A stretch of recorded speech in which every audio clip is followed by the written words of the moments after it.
Hi guys, it's Stevie G, and today I want to talk about Microsoft, Windows 10 and the Xbox One. So the first thing I want to talk about is what is at the heart of the Xbox One's software architecture. So what does the Xbox One run on? It currently runs on the kernel from Windows 8, which is the core of Windows. So it's a modified version of that. It's very powerful and it's very stable. Into the future, it will run on Windows 10 later this year. So looking forward to that. So that's what we're going to talk about today, guys. Some of those features and some things that have been, bouncing around in my head that I want to talk about. So first thing I want to look at is the Xbox One's hardware architecture. What is it based on? It's based on the x86 PC architecture, so it's very, very similar to a computer. Same thing with the PlayStation 4. It is also based on x86 architecture. So a lot of these companies have gone this direction because it is a lot more streamlined process to build apps and games for. So that's one of the reasons that they've gone both that direction. So why would Microsoft choose this? Why else do you think they might choose this? And what it means for us as gamers is that apps and games which are designed for Windows or Windows Surface PCs, like the Windows tablets, or Windows phones, Nokia Lumia, for example, which is also owned by Microsoft, it can easily be transplanted to the Xbox One with minimal fuss, and vice versa, so it can also be moved from the Xbox One to PC. So it's a lot more unified process as far as that goes for developers. So if it's an easier process for developers to actually transplant between platforms, then we get more variety. So that's the long story short there. So Microsoft took this overlap to a new extreme in its January Windows 10 presentation by demonstrating that Windows 10 enabled devices could be turned into an Xbox One. Now, how do I mean that?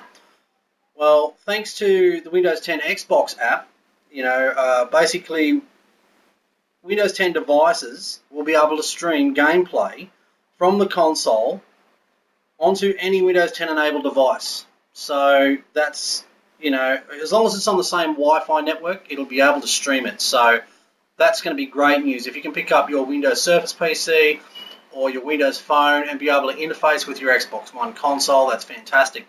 Same thing with your PC, you'll be able to do the same thing.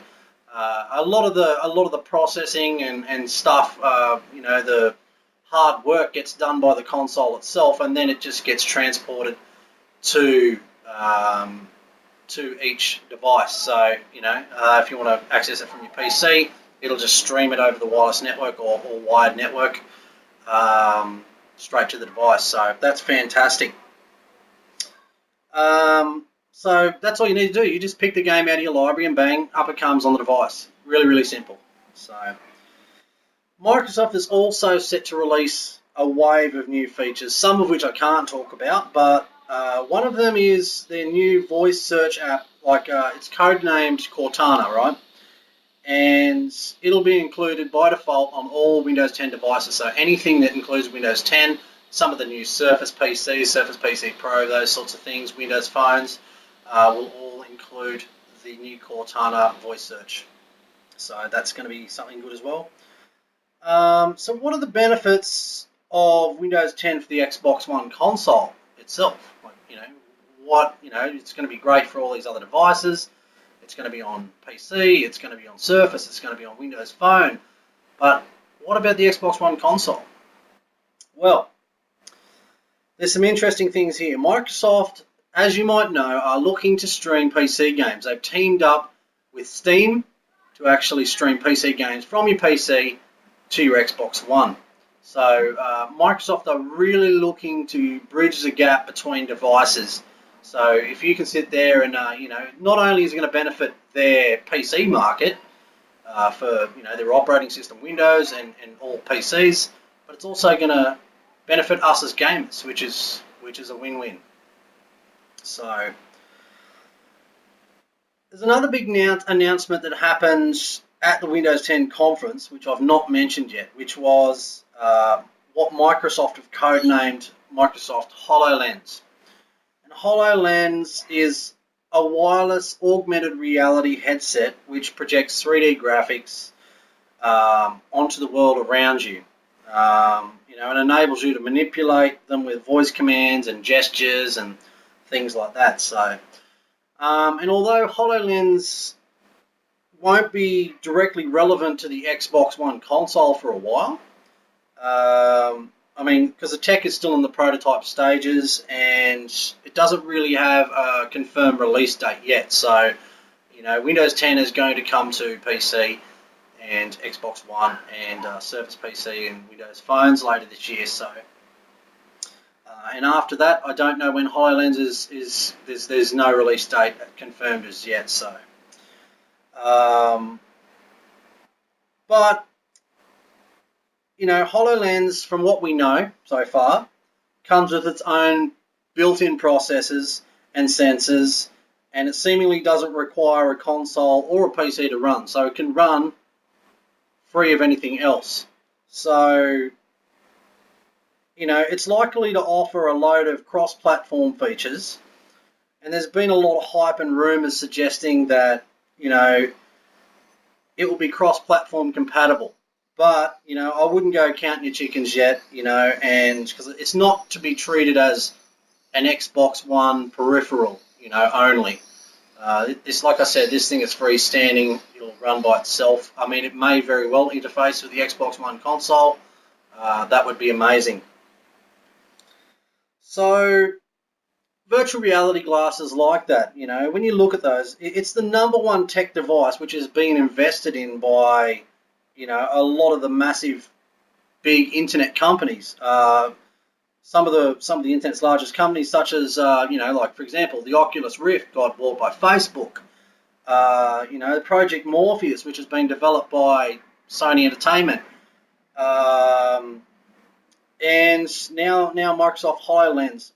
That sort of suggests that virtual reality is going to be the next big thing, I think. Microsoft have been making some game-changing moves by purchasing Minecraft, and listening to their gamers and listening to their customers, and making changes and making fixes, and that really makes people feel significant and appreciated for buying their products, which is a fantastic thing. I think it's great, the attitude that Microsoft is taking towards its customers in general, and me, myself, I have to say that, and many other gamers as well, have migrated to the Xbox One from, PlayStation 3 or PlayStation 4. I owned a PlayStation 3 and a PlayStation 4 before I bought this Xbox One console. Really didn't think I'd be sitting here doing a video about it right now, but I have to say that I am exceptionally impressed with, not just the console and the games themselves, but the way that Microsoft treats their customers. For example, now I'm a computer engineer, and basically I contacted Microsoft, and there was one of their I'm a part of the Microsoft Preview program, and there was a bug in one of their testing dashboards. So I reported it to Microsoft. Anyway, I got a call back on my phone like 5 minutes later. I talked to one of the guys at Microsoft. I got put through to a developer, which is unheard of.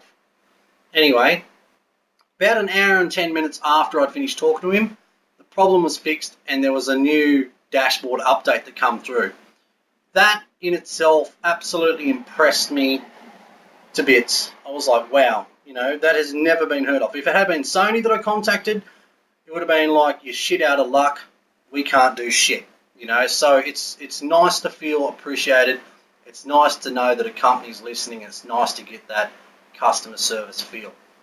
So, and the sales figures they don't lie. In the USA alone, in December, Xbox One was the best-selling console ever, and its games sold more than any other current generation platform. So I think that that speaks for itself. It really says that, you know, people are looking for something that's viable to migrate to. You know, people want to enjoy their experience, and you know, like I've been saying to all the fanboy haters, you know, the ones that are like, oh, I like Xbox and I like PlayStation. It's not about that. It's about the games.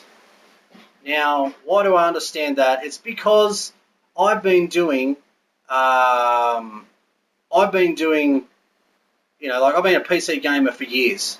So, you know, it's never been about a console for me. It's been about the games. It's been about the leisure. Anyway, guys, peace out. Have a think about what I've said. Leave me some comments below. Let me know what you think.